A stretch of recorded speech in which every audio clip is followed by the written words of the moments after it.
everybody here? Welcome, everyone, and thanks for joining us for this next installment of Listen In to Conversations That Matter as part of the Larger Story Essentials webinar series with Dr. Larry Crabb. I'm Kep Crabb, Larry's oldest son and founder of LargerStory.com. Last month, Larry introduced his latest book, Waiting for Heaven, and unpacked some things in that. And we hope you had a chance to catch that. If you didn't, we hope you've looked at the link since then. So I guess let me introduce some of the guests that we have today. We've got some friends of mine for a long time. I've known Sonia Reeder for a long time, Diane Calvin. And then the other lady that's with them is Rachel Crabb. She's my mother.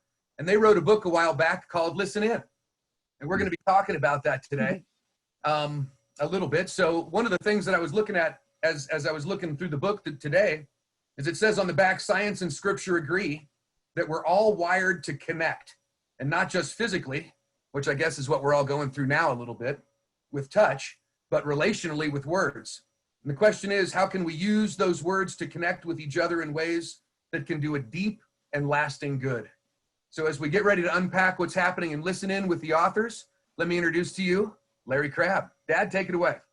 I sure will.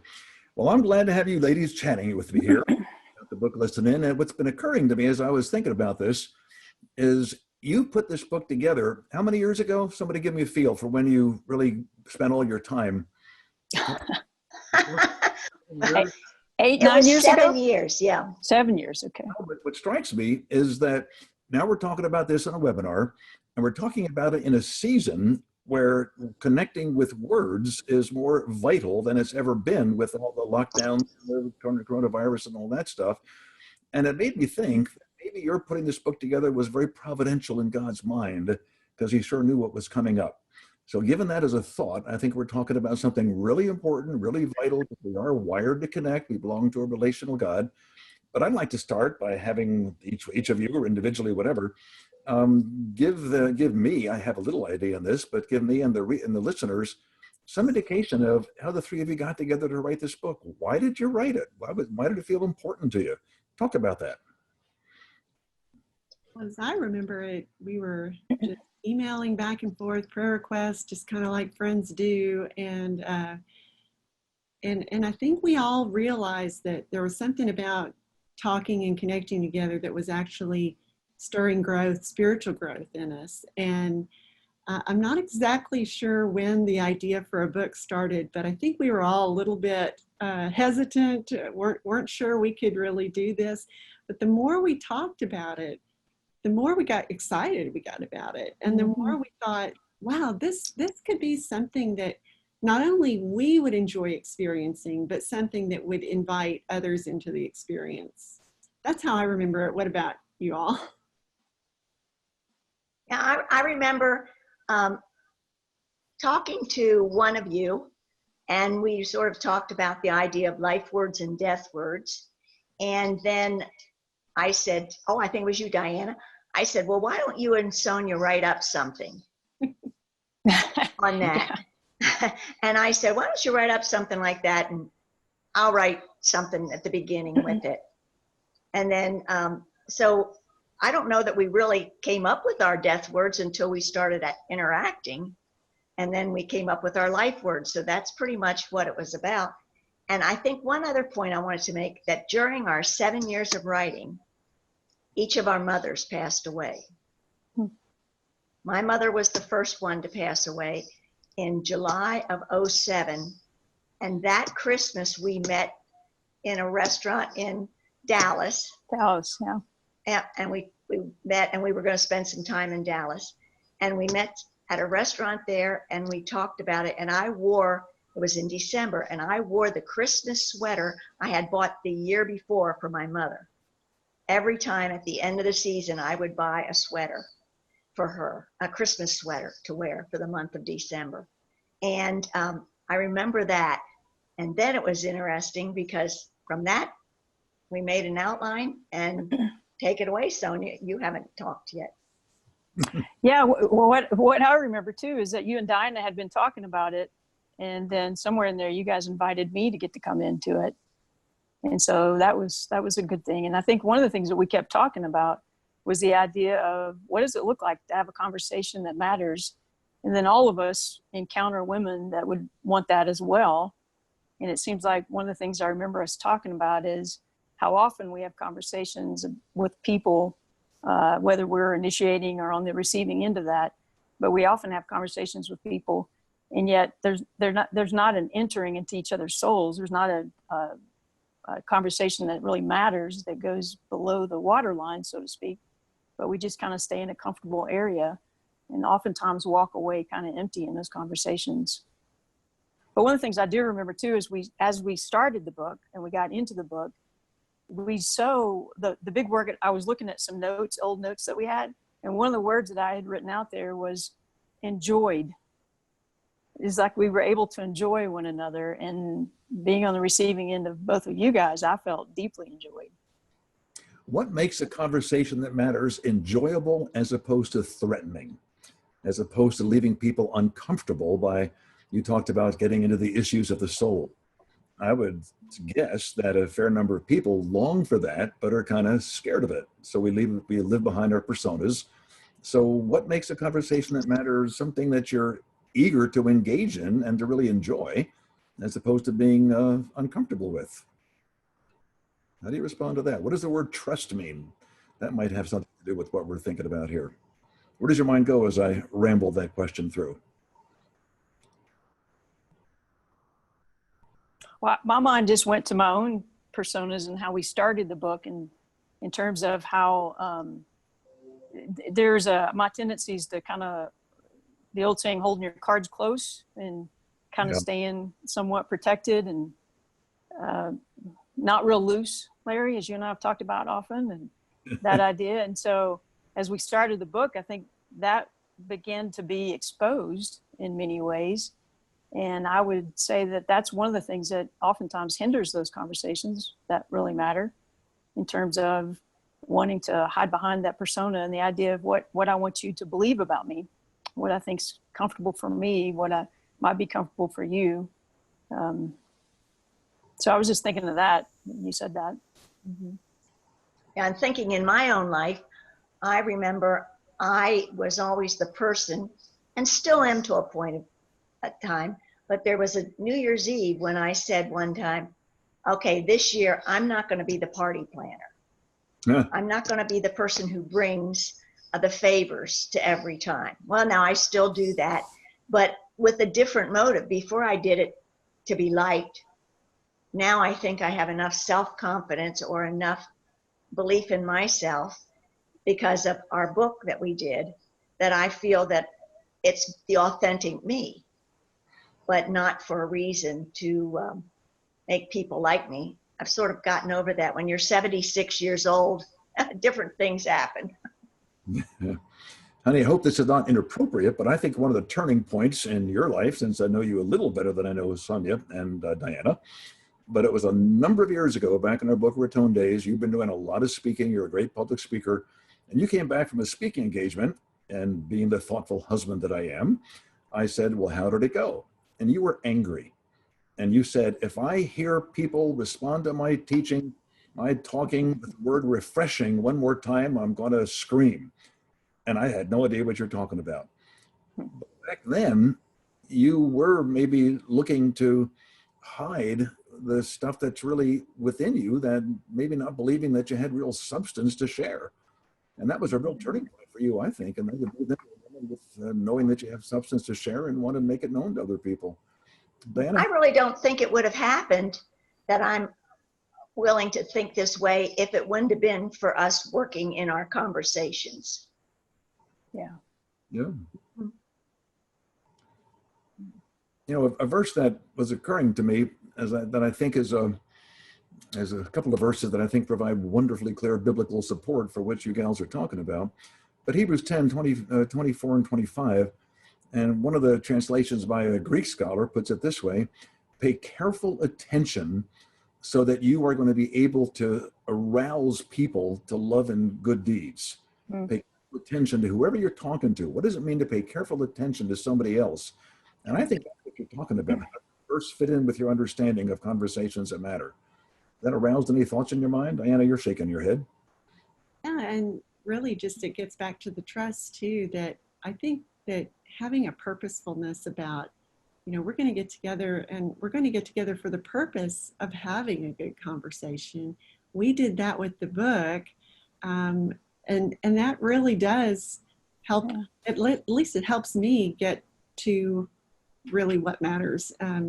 Because we talk about in the book that, we've all had those conversations that just end up being a waste of an hour. And I think what the Hebrews passage encourages us to do is what we actually did, is say, you may not have to go and write a book, but just to have, okay, we're going to spend this hour and we're actually going to try to listen well to each other. And we're going to do that for purposes of being for each other. I remember feeling like Sonia and Rachel, I was really scared.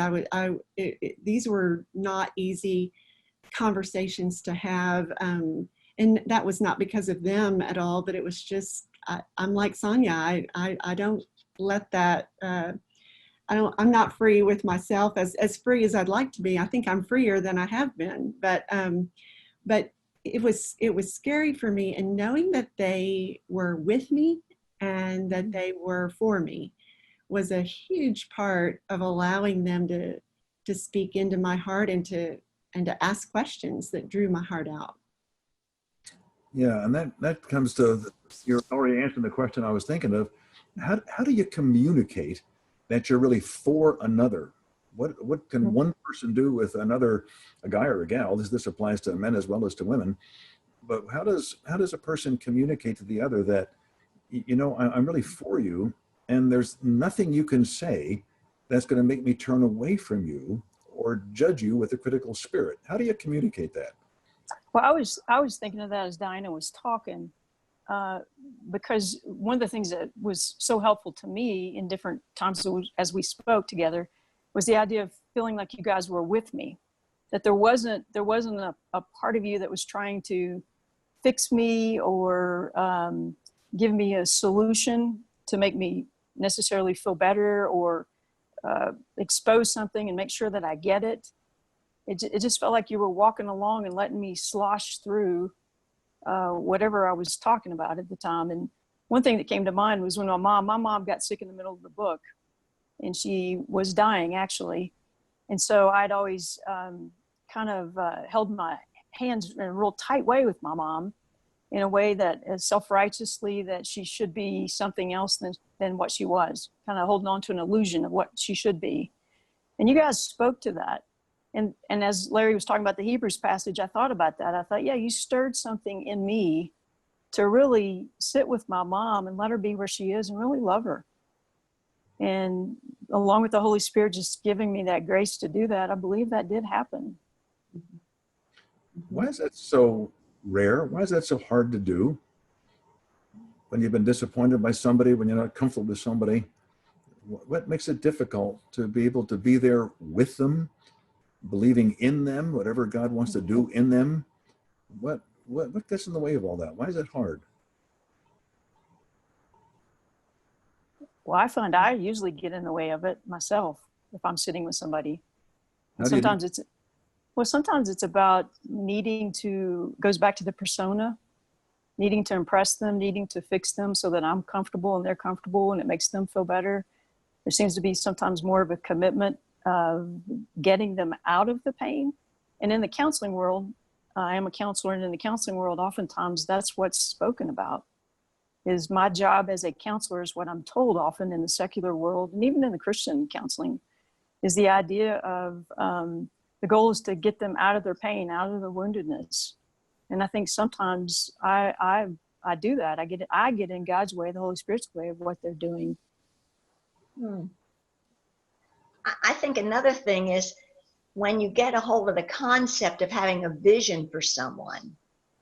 And at the end of the book, we wrote vision letters to each other. And I think when I see them, like what does C.S. Lewis say? If you were to see a person in eternity, what they will be, you will think differently about them. Now, that's really a loose translation. But I really think when you're sitting with someone and they're in such pain, you have to have a vision for them. And that made such a difference too, I think, when we were talking to each other, because I always felt like I wanted to have a vision for them, and I felt they wanted to have one for me that pulled me up and out. And I wonder if you can really be with somebody without that, without Yeah, having a vision Yeah, for what I they think could that's be. a question. I don't think you can. And my conversations before this, or my time before this, was never having a vision. I didn't have a vision for people. And I think having a vision for what they could be. I'm in the pains of childbirth till Christ is formed in you. And I think that has changed a lot of my thinking anyway. Mm-hmm. I'd like you to say more about the idea of vision, because I would assume that the folks that are listening now are drawn to the idea of a vision, but not quite sure how to go about developing a vision. What does that mean? A vision for what God can do in a person's life, but can you make it a little more specific? I don't want to use the word practical, but a little more kind of tied into what really could be. How would you respond to that? What are the essence of a good vision for somebody? Well, before we go into that, I think we need to talk about our Proverbs verse that started this whole book. Good point. The Proverbs verse was, death and life are in the power of the tongue. And so I think until you recognize what your death word is, because all our lives, I mean, all my life, for 60 years, I was living out of my death word. And I think that made such a difference. I was living out of my death words as opposed to living out of my life words. And I think there's something that you don't have a vision till you realize what your death word is. Now, did you unpack a little more? I imagine a lot of folks haven't thought about death words and life words, but I imagine it resonates with a lot of people. But put more words to that. What's a death word? What does that mean? And what's the opposite? What's a life word? I won't share our death words. I mean, I can share mine personally, but when I was at a high school, speaking in a Christian high school for the seniors for an elective on this, one of the gals, I said, can you think of a death word in your life that has controlled you? And this one girl started sobbing. And she said, my mother always tells me I'm too noisy. And it was so neat. And I said, wow, do you all look at her as though she's noisy, as if she's noisy? And these girls didn't know what to really do. And I said, well, put her in the palm of your hand and hold her before the Trinity and listen to what they're saying about her. Are they saying she's noisy? And it was so neat because the girls just all wanted to hug her and hold her, but she was living in her death word. And the teacher of that particular English class in that school said, you've been head of the debate team. You're not noisy. You're passionate. You took our debate team to state championship. And it was all because you were pounding and so isn't that nice? See, when she heard the word that she's noisy, she was like this, and she couldn't open herself up even to our living God.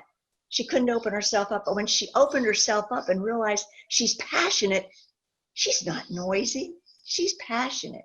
And that just, you could watch the girl's face change completely from a death word to a life word. Yeah. Seems like the death words have so much shame involved in them. And to me, shame communicates that we're bad. Something about us is just bad. Yeah. Well, something about us is bad. We're all fallen. We're all self-centered at the core, apart from the gospel. Right. But that's not shame. That's this recognition of what the Lord wants to do about that. Yeah. But, yeah. Yes. The gospel story is all about life from death, resurrection power. And so when we think about these death words, I think what we were able to experience together is to take the resurrection power of Jesus Christ to transform those words, to speak words of life to one another, and to not let the death words rule the day. And I think we're all going to have those words that our flesh just kind of drifts back to. But if we have one another to say, well, but there's more, and Christ is transforming you, and here's how I see it. And here's how it might happen, how it might look. I don't even know exactly, but here's a possibility. It just gives hope where it's hard to find your own hope. Others can give hope. You anticipate women in particular are thinking right now as they're listening to you ladies talk? What's going on in their minds? Not being a woman, I don't want to try to answer that.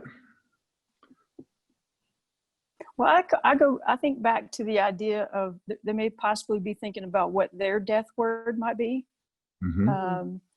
They may be thinking about where does shame define them in some ways. And for me, the difference, Larry, was to me there is something really wrong with me. Obviously, just my sin, and me coming to be more comfortable in my sin. And again, not to condone my sin, but to be comfortable in a way that knows something of grace that I can't know other than that. But for me, the shame was if somebody really sees who I am and they know me, they're gonna walk out of the room. They're gonna leave. They're not gonna stay.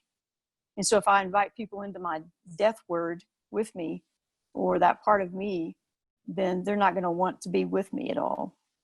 And so I wonder if women might be thinking that if people really knew them, would someone really want to stay? And if they would go further with that very important thought and say, well, I'm all for conversations that matter, but you're asking me to take a risk that with other women, if I do let other people know what really is going on, I'm afraid they're either going to fix me or judge me or back away from me. So how do we deal with that fear?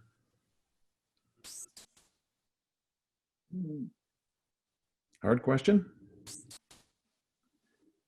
Hard question. Goes back to the other question you asked about being threatened, I think, too, of what threatens me.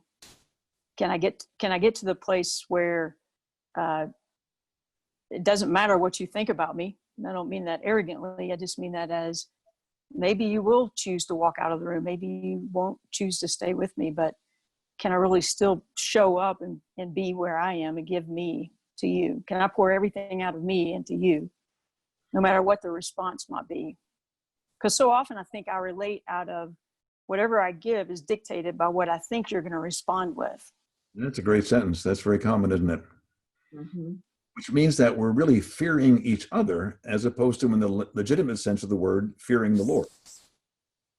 I think so. Somehow you use the word grace in the middle of your difficulties and failures and shortcomings. That grace means everything to you. How important, I guess I'm asking a rhetorical question, but I'd love to have you comment on it, that it seems to me that the more I'm aware of my failure, the more I become aware of his tenderness, because his mood toward me is not one of angry correcting and judging, but you're my daughter, you're my son, and I want you with me. You're my brother, you're my sister. And the degree to which that becomes a reality in our lives, then maybe the fear of another will still be a fear, controlling fear. Any comments on that thought? Didn't mean to teach there, but it's a thought that's been alive in my mind recently. That's a good thought. I remember several years ago, you and I were talking about that, Larry, and you, it was the time you called me a Galatian heretic. I never did. Do you recall that? No, I never say anything but lovely, wonderful words to people. That's why I have a conversation that matters. It was a turning point. It was kind of a new concept for me, is the idea of going, maybe I don't need to earn my way. Maybe I can be comfortable with something about my sin, again, not to condone it, but to really know something of grace that I haven't yet been able to know. So hard work can actually arouse something good? Yes, I think so. Especially if I know somebody really, if I know you believe in me, and I do, and I know that you love me, I think it can arouse something good. It can even arouse something good at times if that's not true, but especially then. Yeah, I certainly agree with that. There it is, the trust factor we were talking about. Is the relationship and the bridge in the relationship strong enough to hold our stuff, knocking against your stuff? What builds trust in a relationship? Because most folks don't start with a deep level of trust. So you get a couple of ladies, couple of guys together in a room wanting to have a conversation that matters. That first meeting, they're agreeing we're going to get together and we really want to live the reality of who we are as image bearers, want to get to know each other and want to encourage each other. That's what we really want to do. But there's going to be a quiet fear that I don't know if I really can trust you. How is trust built in a longer term conversation? It's more than one session or more than one conversation. It's got to be a pattern. But how does that develop?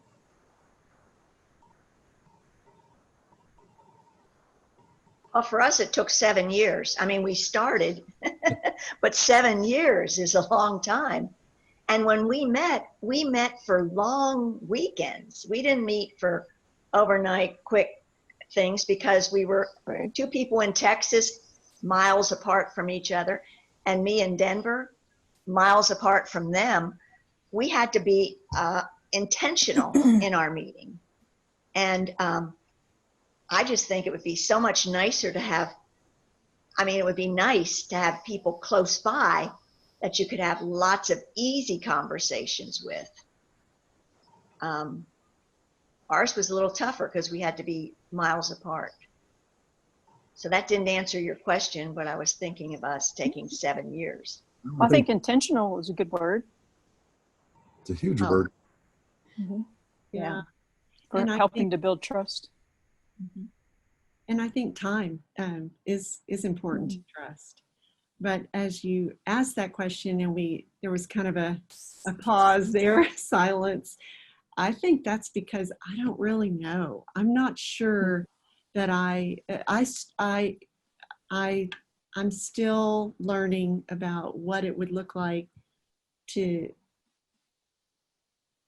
pursue trust with someone, not just to kind of wait and hope it happened, but actually, what would I need to lay down to be able to trust someone? And it probably does go back to, I do a lot of battling with God in prayer, and I just usually, I can battle with him about anything, but when I'm doing that, I do realize how little of that other people see. And I think that would build trust if I would begin to let people in on not everything. There are things that I think, are just between me and God, but if others knew the battles that I faced, maybe that would invite them into their own battles and to share their battle and to bear one another's burden in that way. I think that might be a way to build trust, but I am still a student of trust. I'm sure who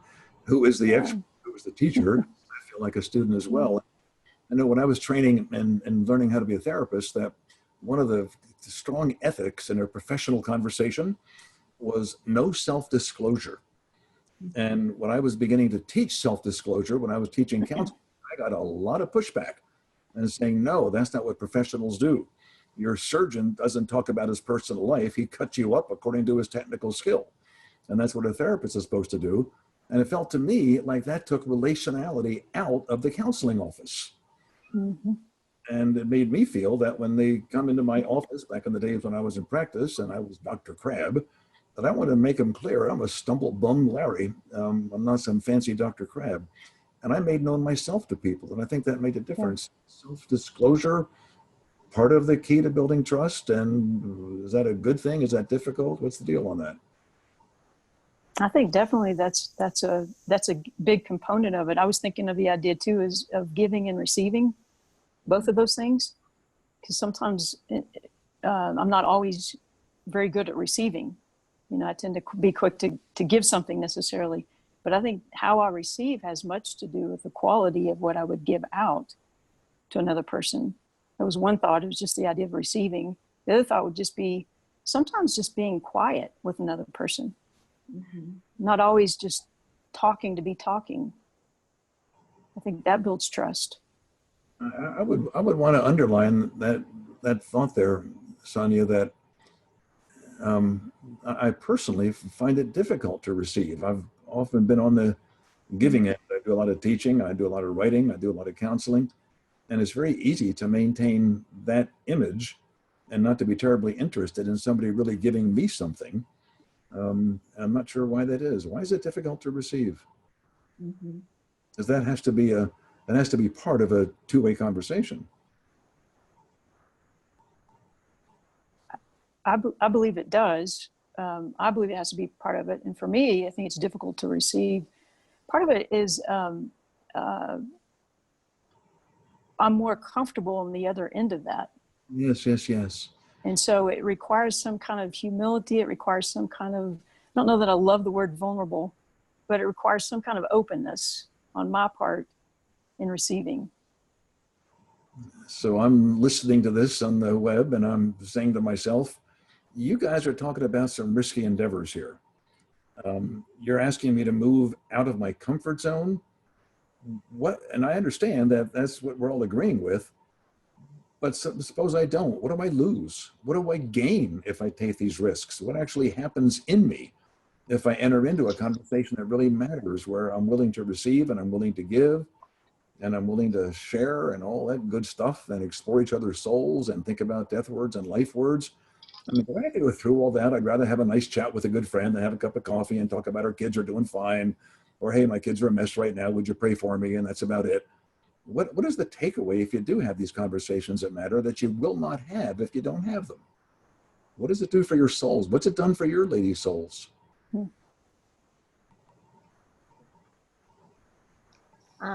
Makes you hungry for more. Huh? Yeah, that's good. So many people have told me that they just hate small talk. I'm a good small talker and I enjoy small talk. But after this book, I think I wanted to get deeper. I think I had more self-confidence because my death word was always, she talks too much. So it was a death phrase. She talks too much. She talks too much. I was talking to talk because I was the fourth of 5 children trying to be seen in a large family. And we put pictures in our book of each of our situations that describe who we were. And you can see the death word from the picture in so many ways. And so I think I just enjoy it. I enjoy the women in my Bible study. You know, I enjoy these things. I enjoy getting deeper with them.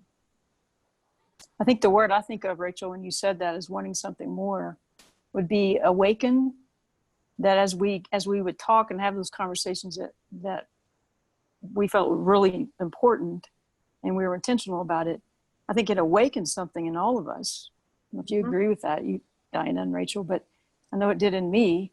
And it awakened something that had always been there. I just didn't really know it was there, just that whole idea of beauty and how that awakened, and I wanted to live out of that more.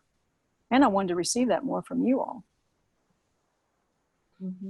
One of the comments that one of you made in preparation for this, you were kind of just pondering what kind of things could be talked about.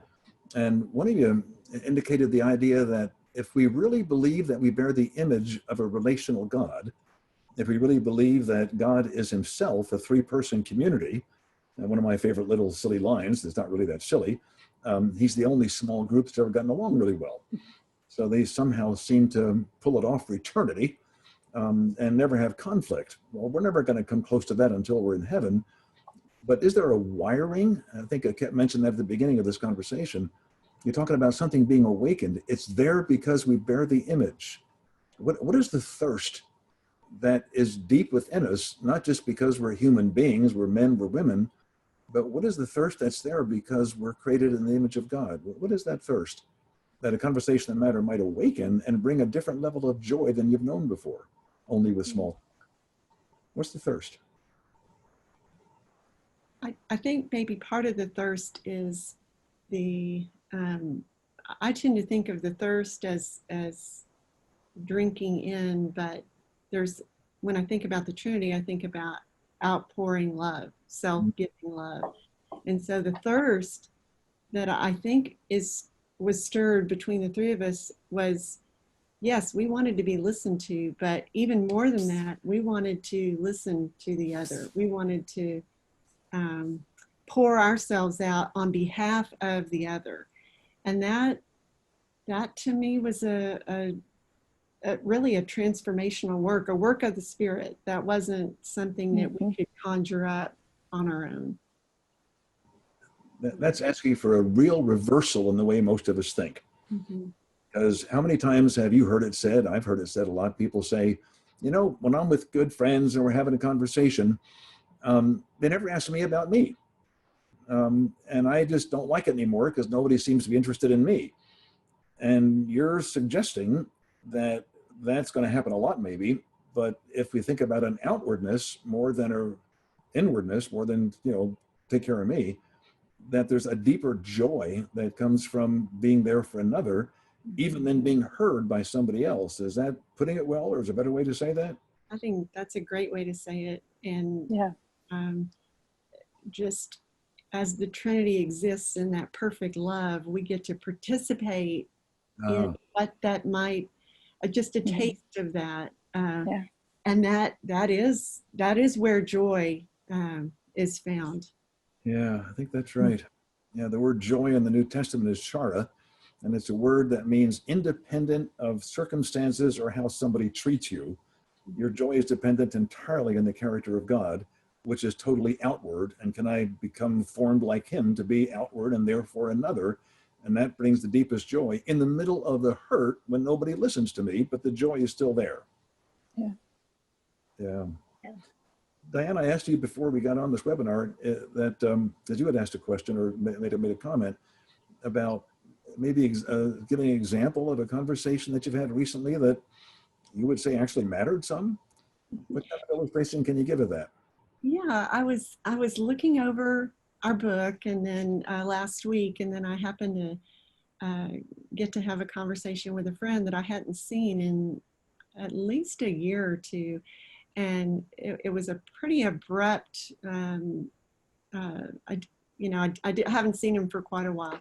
And so they stopped by and we just had a great hour-and-a-half long conversation and really catching up and telling me, you know, I'm doing really well and just, you know, really sharing where they were. And as I sat and listened to him, I was thinking about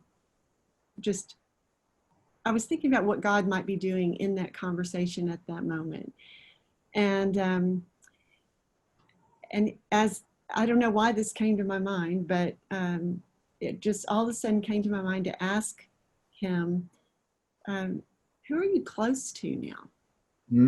And this conversation, which had been really rapid and just lots of, you know, great interaction between us, that just stopped. There was silence, and he just said, I don't know. I need to think about that. And then it was just an opening that was not planned. It wasn't orchestrated, and it was and probably a little uncharacteristic for me to pause, just, you know, but it took us into a whole different level of conversation, and I'm really looking forward to. He's reached out, wants to get back to another conversation, and just this is a young guy that I guess I'm kind of like a mom figure too, and so I'm just looking, but.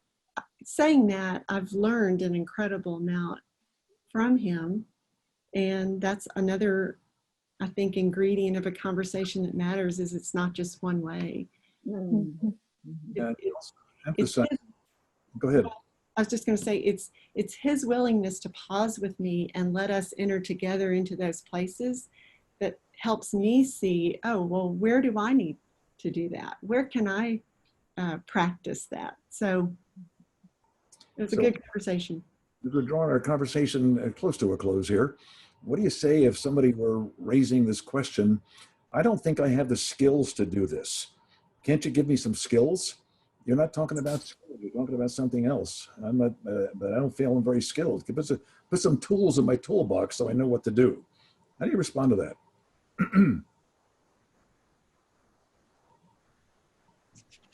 Shameless plug. Another plug. Well, here's mine. I think I it's a, don't think of skills, Larry. I think more of just words that come to mind. Explore. I'm thinking of what Rachel and Diana did for me in my own soul. My stories, explore, being curious, and once they get to know me, they saw me. They helped me put words to things that I was too afraid to put words to at times. And then they really did have a vision for me. I love Rachel's vision letters at the end of the book, Rachel, that you wrote. Oh. From time to time, I still pick that up and read mine that you wrote me. Oh, that's right. They only put mine in, didn't they? They didn't They have room. did. But I have your two Yeah. letters. So, And I enjoyed writing those letters too at the end of it, at the end of the 7 years. and it was interesting because someone just popped on the screen that as you're speaking to someone, you are the tool. you are the tool. Yeah. And Mhm. you're the tool. And this strikes me as maybe a bit of a closing thought that you can respond to if you choose, that, yeah, we are the tool. And the degree to which the tool is effective is if our mood is one of prayer, meaning that we're going to be wondering if the Lord is putting something in our mind, like it put in your mind, Diana, when you said, who are you close to? That wasn't a skill you learned in counseling training. That's something that you got as you were open to the Spirit. You're sitting there be with this guy and seeing what the Spirit brings to mind. And if it seems clean, if it seems tender and caring and part of a vision for the person, then go ahead and say it and see what happens. Mhm. I think that kind of a thing, just Yeah. be aware that, I mean, I've learned in counseling, I was supposed to be doing all these great skills that I'm supposed to be competent in. I realize I'm not competent in any of them. But if I am the tool, listening to the Spirit speaking through me with some categories of thinking along the way, then maybe a conversation can matter. Any quick closing thoughts that you have as we're going to turn this over here? What do you want to say at the end here? I see that at the bottom of the screen, they said that they had some questions for us All right. that I see. So I don't know if they hear me or anyone knows that there's some questions. I don't see the questions, but they just said, could we go to some of the Q&A? Oh, there's our son. I'd be all for it. Question time. Well, I didn't know if Diana and Sonia wanted to respond to that last question real quick, because you guys really have struck a nerve, I think, with some people, because we're getting a few questions, and one of the questions right away, I guess, just to think about, is how do you discern your death word? How do you identify that? Mm-hmm. Well, I'll tell you how mine came about. The death words that I realized, being raised in a large family, 5 is a large family nowadays, and being the 4th of 5, and everyone had more attention than I did. And I think my death word was talking to get attention. And so every report card I got from school said, she talks too much. She talks too much. And when I got to school, I thought, well, now someone's going to listen to me. I can talk. And I talk to talk. I tell you, my hand was always up. And I have a son very similar to that his hand was always up. And I was talking to talk. And it was really interesting. I realized that was death to me, because everyone said that I talked too much. And everyone said, and I knew what I was doing. When I got older, I realized I was doing it to sort of, I don't know, I was trying to get attention and hide, get attention and hide. Yeah. And when the girls, we came up with talks too much, and they said, well, now we're going to run it through the grid of God's word. We're going to have a conversation about that death word and see what is revealed to us. And it was revealed to us, and I want to tell you, you go from tight-fisted with your death words to open-fisted. When I realized that they came up with me and with talking to me about the beauty that God has placed in me, et cetera, et cetera. And my word is I don't talk too much. I don't talk too much. I'm authentic. And that's the latest.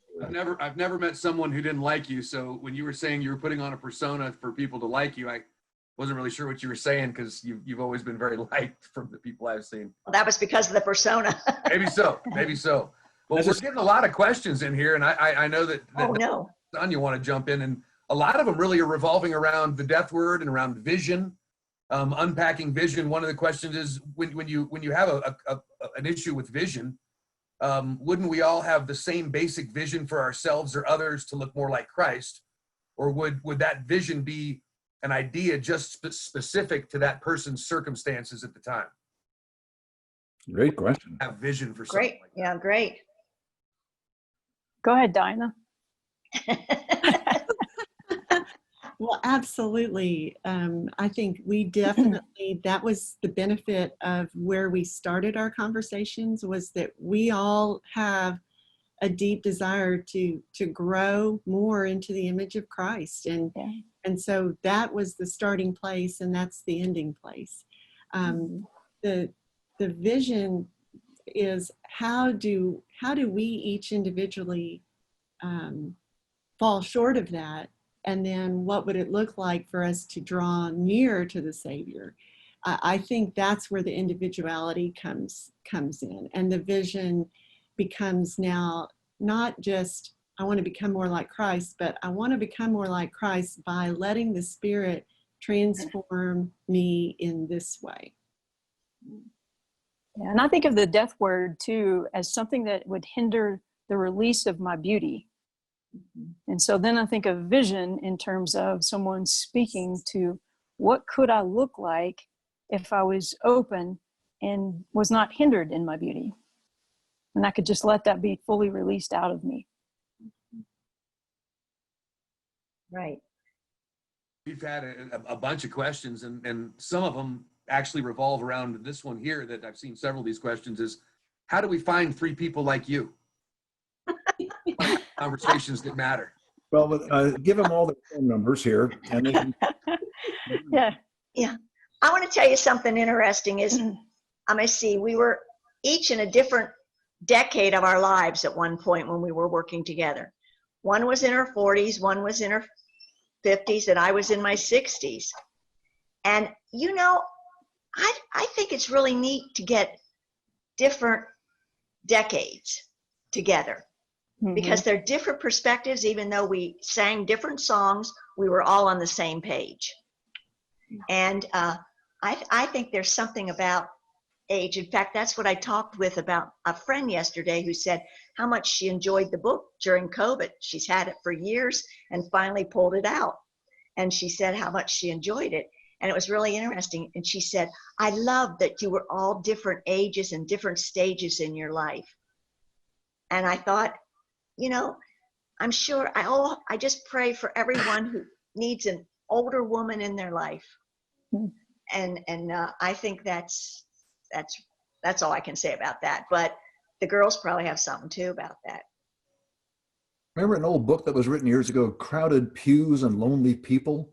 By Marion Leach Jacobson. The assumption that there's a lot of loneliness in just about everybody you meet.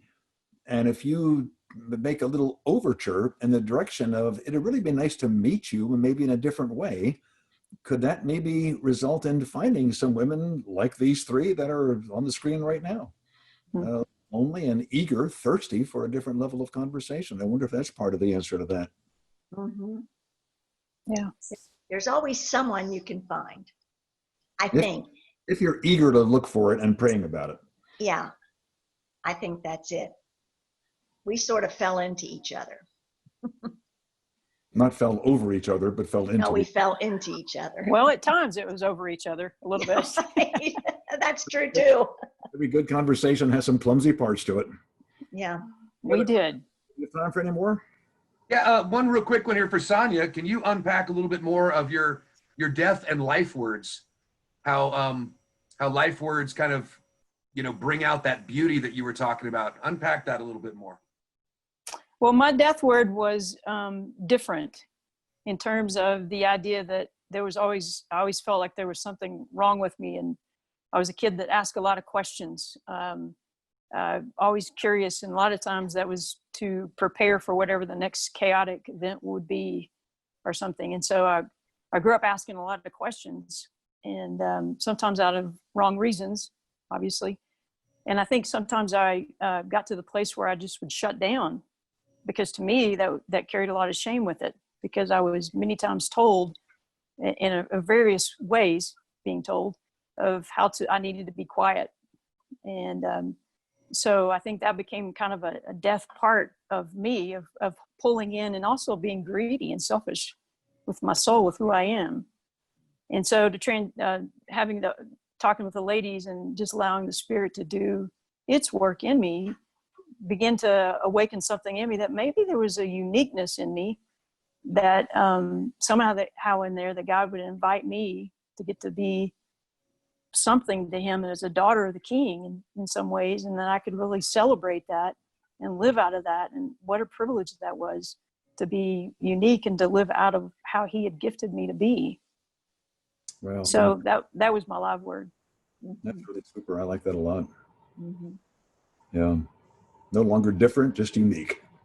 And the funny thing is, I was telling someone that one of my friends' death word was different.